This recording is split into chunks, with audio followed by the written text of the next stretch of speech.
What's up, guys? Welcome back to another episode here of the BlockHash Podcast, your number one resource for all that is happening across the emerging tech space. Be sure to like, comment, and subscribe wherever you listen to or watch the show. Today, I have another wonderful guest, Laura. She's the Chief Ecosystem Officer for Gate.com. Laura, welcome to the show. It's a pleasure to have you on today. How you doing? Hi, happy to be here and super excited for a chat. Likewise, excited to chat with you as well. Would love to learn a little bit more about your backstory, if you don't mind telling us a bit about maybe how you kind of came up in the Web3 sphere and what kind of caught your attention, and also how that maybe eventually led to Gate.com. So what's your story been like? So I've been in crypto space, you're not going to imagine, for almost 10 years. Next year, I'm going to have 10 years anniversary. So I learned about the magic internet money back in 2016. I was in college then, and I was studying physics, and all my classmates were talking about this thing called Bitcoin, which I had no clue what it is. But it got my attention. I was like, okay, this is something interesting. I need to take a look and see what it is. And so it happened after I graduated, I went into more marketing industry. And again, still kind of having this Bitcoin thing in my mind, not really working on it, but maybe buying a little bit. Unfortunately, I was a broke college student. I couldn't afford to buy a lot, and I couldn't convince my parents, sell the house, take a second mortgage, let's go in. But, I had a little bag of it. And then so it happened that as I was working with tech companies, I was approached by one of the first ICOs. And again, that was 2016. I remember the guy approached me. He's like, hey, Laura, we have nothing. 3Ws, website, white paper, and a wallet. And we want to raise money. It was like that Wild West back in the day. And I was like, it sounds crazy, but I just graduated. Why not? And we raised 7 figures in less than a week. And then I realized, hey, this is the space I want to be at. And ever since, I had quite a hell of a journey. I first helped projects to launch tokens. I mean, more like ICOs, advisory, marketing, first as a freelancer. Then I joined a few companies, and then I started my own agency. So basically working with companies on go-to-market. And so it happened as I was working on go-to-market, I would get a lot of tokens during the ICO launches, and some of them did quite well. And then it kind of hit me. I will never sell my agency services for multipliers that I could get investing and being very early in the right project. And as I've been so immersed into projects, their launches, understand the founders, their dynamic of what makes a project successful, I had a good understanding on what should be good invest in. And then basically I started investing first myself as an angel investor, plus still working with some companies and getting tokens early stage. Then me and a few other people from crypto space, we founded Illuminati Capital. That was a small fund where we were to invest our own money. So it was only our own capital. We didn't take any external LP money. That did quite well as well. We had some good projects in our portfolio. And then so it happened, as I still had a marketing agency, I helped Gate host one of the events back in Token 2049 Dubai, the flooded Dubai. Those who were there, they remember the horror of the whole city literally flooding. You could play Titanic there probably. And I met the team, I met the founder, and we really connected. And they really liked my understanding of not just investment market myself, but also go-to-market marketing on user acquisition, what it really takes for a project to be successful. And then we started chatting. And I would say around 6 months later, when they were expanding the ventures team, they invited me to join first as principal at Gate Ventures, helping them to find interesting projects to invest, and then later help the project that they invest in to launch successfully, from introductions to go-to-market advisory. And then later also took the role within Exchange as Chief Ecosystem Officer, where I help the projects we invest in to get the best out of Gate ecosystem. And that would be, from listings to trading competitions, any other sort of advice that they need, or for example, partnership together. So my whole kind of work revolves around finding interesting projects and helping those projects succeed. Nice. It sounds like you have quite the background, and congrats on 10 years in Web3 and crypto as of now. And no, that's an awesome whirlwind journey. And then, looking at the venture side of the space, investing side of the space, I think it's very interesting. Like the term "follow the money" seems to be quite accurate in terms of identifying some of the key verticals that crop up like every couple of years. You can kind of see the capital flows into certain different things, like what's ICOs or DeFi, or now it's like DAI and the stable coins. It's like they go to all these different places. Curious, here in 2025, maybe where you see smart capital kind of flowing, and maybe what are those verticals that you see a lot of VCs paying attention to? So this market is very different to all the previous ones. And even some people say we're not in a bull market. Well, we are. Bitcoin is all-time high, and that's kind of one of the key indicators. But the reason why we still don't have a very big altcoin season, and again, we're talking about early August. Who knows? Maybe we're gonna talk, and next day everything starts to skyrocket, is because that there is not enough liquidity as we had in previous cycles. We have thousands of projects being launched every week, whereas in last cycles would have 1,000 projects throughout the course of a quarter or even half a year. So a lot of projects, a lot of things to invest in, very little liquidity. Web2 is not coming. Everyone in Web3 who invested, they have their tokens locked, or they're very, bags deep into some projects they cannot exit. So there's not a lot of liquidity. And then VCs, those who still have capital, they're asking themselves, if the market is not doing that well, where can we make money? Because in the end, VC investment is not a charity, it's not a grant. They don't expect 10% yearly. That's where S&P market is.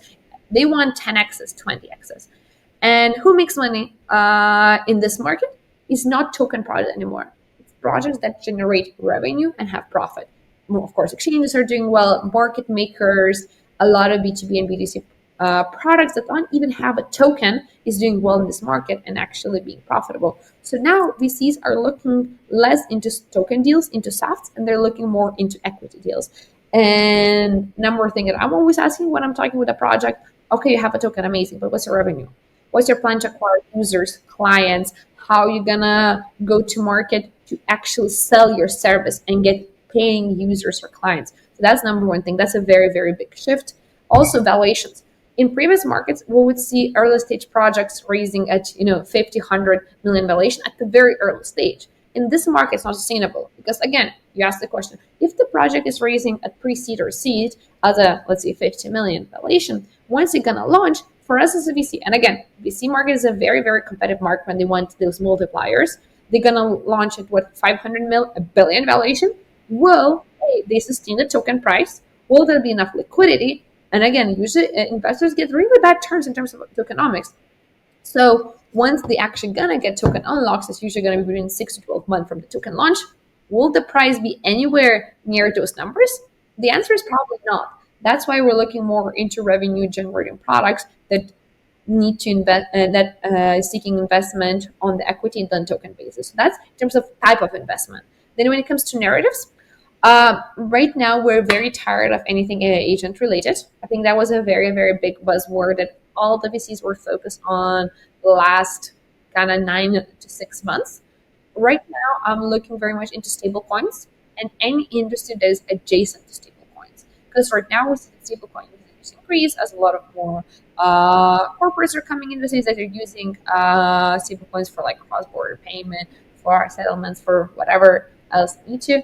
So I'm looking at anything stable coins, anything payments related, and anything that brings more Web2 to that 3 in terms of liquidity or as a channel to attract more users. That could be established Web2 businesses that want to add the Web3 angle to their whole business model. That's very interesting for me.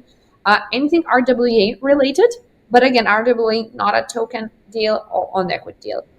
Tokenized real estate, tokenized bonds, stocks. If you have the end users and the clients who want those tokenized assets that you are selling, that's a very, very big market right now. So anything that related. Plus, right now I'm looking for any projects that help our exchange grow as well, because we do strategic acquisitions and strategic investments as well. So anything that increases trading volume, opens us a new market is always very interesting for us, because again, we're the venture arm of the exchange. So in the end, we're looking for the best interest of the exchange. Interesting. And then in terms of startup companies that maybe would be viable for you guys, do you also look at other, potential factors, or maybe even from a founder's perspective, what is something that they should know that would make them really stand out to someone like you guys in the space? Like, and you mentioned revenue being one of them, and that's a big key component. But does anything else other than revenue help one of those startups kind of stand out to you guys? So again, quite obvious, but we're a VC, we're a venture capital firm. It means we don't do super early bets where usually incubators or accelerators come in. So that means we want founders with experience. It means they probably worked in the space in some of the tier one companies. Let's say if he's building or she's building a protocol, we want protocol experience. If they're a serial entrepreneur, that's also amazing. We like that, but we want experience. If you're a founder who doesn't have an experience, it's better first to go to incubator accelerator and get that first validation from them rather than go and raise from VCs. So experience is number one. Two is really understanding the market they're building in and really understanding the problem. I want to come on a call with a founder and I want to be taught and educated about the space they're building. Right now, I've been in the space for almost 10 years.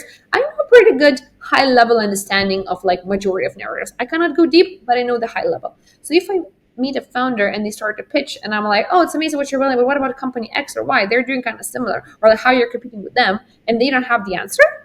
That's a red flag. You need to know your competitors. You need to know what's happening in your specific narrative that you're building, and you need to teach me a thing or two. That's a huge green flag for me.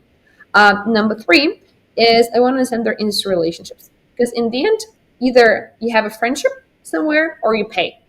So if a founder has a lot of industry relationships with launch pads, with KOLs, with exchanges, any of other partners or ecosystem they want to work with, that's amazing, because you either have to hire someone, pay them money to get those relationships, or for an agency, or you have to yourself. So any prior relationships that are relevant for the business is another very big green flag. Moreover, when I'm looking into the founders, I look for like intangibles. For example, the grit, resilience, and the hustle. Being an entrepreneur is not glamorous. The TikTok and Instagram culture really ruin the image, especially for younger generation, of what it's like to be an entrepreneur. It looks like you're working anywhere in the world. It's glamorous. It's nice. You put your laptop, have a lifestyle. Unfortunately, not. I was a founder myself back in the day, and I built a service-based business. It's really hard. It's long hours. It's uncomfortable decisions. You have to be emotionally really strong. You have to really want it and ready to put in a lot, because otherwise, go work at 9 to 5, get amazing salary, have a comfortable life.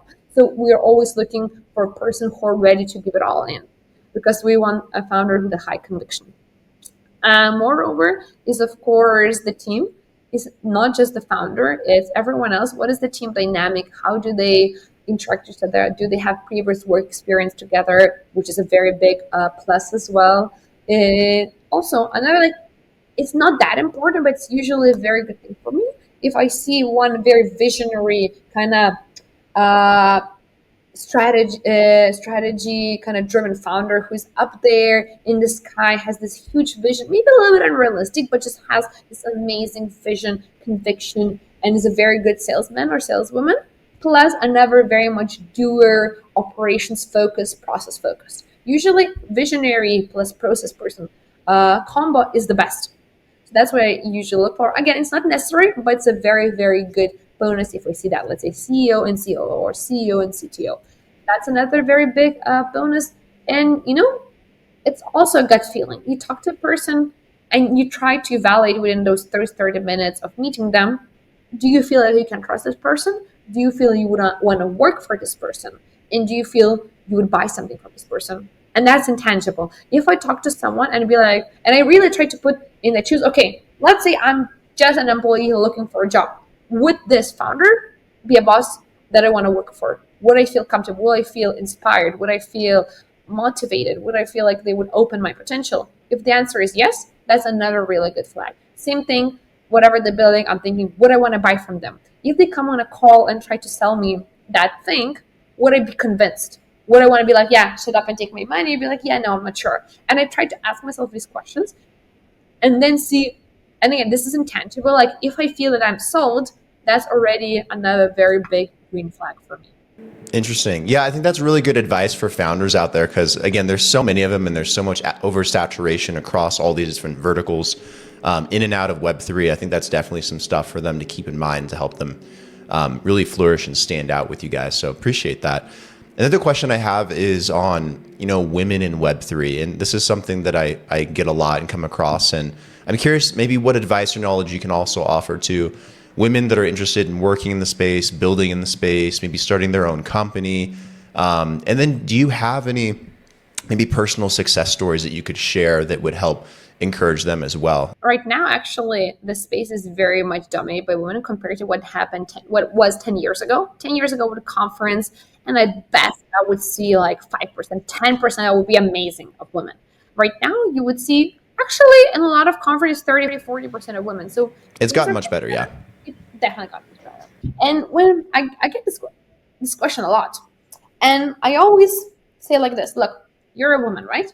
You, first of all, doesn't matter what gender you are, you need to be a great professional. You need to be an expert in the field, whatever you're working on, whatever you want to build a career. Just have to be a good professional. That's number one. If we establish that regardless of the gender, you're a good professional, you can bring value, and you can communicate that value through track record, case studies, or whatever other shape or form, depending on where you are. And then you go to a potential, either a boss where you want to get hired or a client you want to work with, and you show that you bring this incredible experience that you have and unique value to the company, a boss would be stupid or a client would be stupid not to hire you.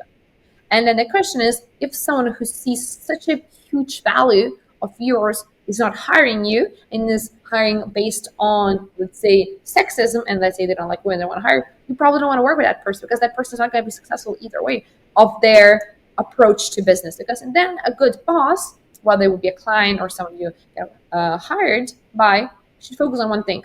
What is the person I can take for this job to deliver the maximum value? And if you position yourself as someone who can bring the maximum value, regardless of the agenda, you will be hired. And those who won't hire either won't see that value, and then the question is why they're not seeing that value. Are you positioning it in the wrong way, or maybe you don't have that much experience or that track record that they require, or are they just plain stupid and they're not making the right business decisions, and then you don't want to work for such person? Another thing I want to talk about is the state of the crypto market here in 2025. It's definitely been an interesting one. It's not quite the same as most cycles. I'd say it's pretty atypical. Again, but there's a lot of chains, a lot of tokens, a lot of projects, a lot of oversaturation, and Bitcoin has really been sucking up a lot of the liquidity in the space. Clearly, it's over $100,000 and still potentially going. What do you think we're going here in the near future? What do you think will happen after this cycle, given the advent of things like tokenization, stablecoin summer, everything that's kind of going on in some of these different spheres? Where will that take the market, do you think, the rest of this year, maybe going into next year? What foresight do you have? If I would have, a magic ball and I would know 100%, I probably would be sitting somewhere in Bahamas taking a vacation. But jokes aside, not a financial advice. Everything I share right now, it's my own opinion. Don't trust me. Do your own research. If you trust someone random on internet and something goes wrong, well, that's on you. I need to make a statement of that, and all opinions are mine and not a reflection of my employers. When I get that on the side, it's a very interesting market. It's very fragmented because on one hand, we have institutional players coming in, BlackRock, all the Fidelity, all the biggest banks, investment companies, like Wall Street is just excited about crypto. Plus what's happening in US, Trump is very much pro-Bitcoin, European Union accepting micro-regulation, also showcasing that, hey, we accept crypto. Yes, we need to be regulated, which I think is the right way to go. But we're here and we are basically have an open arms. On one hand, institutions are there.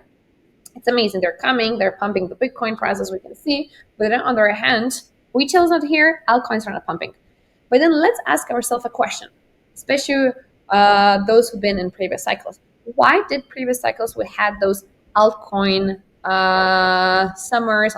We had DeFi spring. We had so many big pumps. We had meme pump last year. We had NFTs. What was it driven by? Was it driven by the products that were built that had actual utility and people wanted to be part of their user base, client base, or were they driven by a pure greed? Hey, I want to invest in this token because everything's pumping. I want it to do 10x without any underlying sustainable value that the product like is actually bringing? And then, of course, the answer is yes. There were no utility. Things were pumping because people wanted to make money and they were putting it left and right. And because there was not a lot of places to put, and it was still novel, and there were so many stories of these 10x's, 100x's of returns, people would get greedy. People want to gamble a little bit, and they would invest without any fundamentals. That's why this season is not a venture season as well. A lot of VCs are not making money because, again, they invest based on the same principle. We see a team with a decent track record, with experience. They pumped the token before. I hope the token will pump again. Token pumping is not business model. The business model should be, the token should be based on the actual business model of clients and users. So right now, people learned the lesson. They understood, hey, we didn't want to gamble. The reason why meme coins surged so much, because again, people were gambling. Hey, I just hope I'm not exit liquidity of someone else's. I hope someone else is going to be my exit liquidity. And that's not sustainable. I absolutely do not like that being in the space 10 years. We need products that bring value, that are actually revenue generating. And then the industry will reach a point where it's going to be mature, it's going to be predictable, and that's where liquidity is going to come in. Because right now, I don't want to invest in a protocol that generated $1,000 in fees when they raised hundreds of millions. And I'm not going to be naming names, but people know what I'm talking about. There are too many stories of projects raising hundreds of $1,000,000, and they cannot show a product, they cannot show revenue. They're just wasting money left and right. So people learn that lesson, and they don't want to invest. So that's why this market right now is fragmented, because big corporations, they see Bitcoin as digital gold, they see its value, they see value in tokenization, they see value in yield-bearing products, they're making good returns, but everything else, it's not sustainable. And any analyst with like college degree of economics or finance would understand that, and it would never recommend their fund to invest in.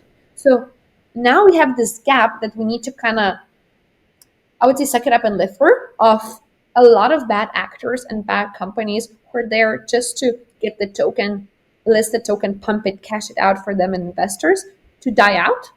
And then sustainable, good companies that have unique business model, that have a value they want to bring to the market, and actual users or clients going to be using them, come in, build that. It's going to take a couple of years to do that. And then we're going to move to more like a stock market or Wall Street is working, where it's companies that are being valued by their financial statements, by their returns, and not by speculative token price that a good market maker can inflate.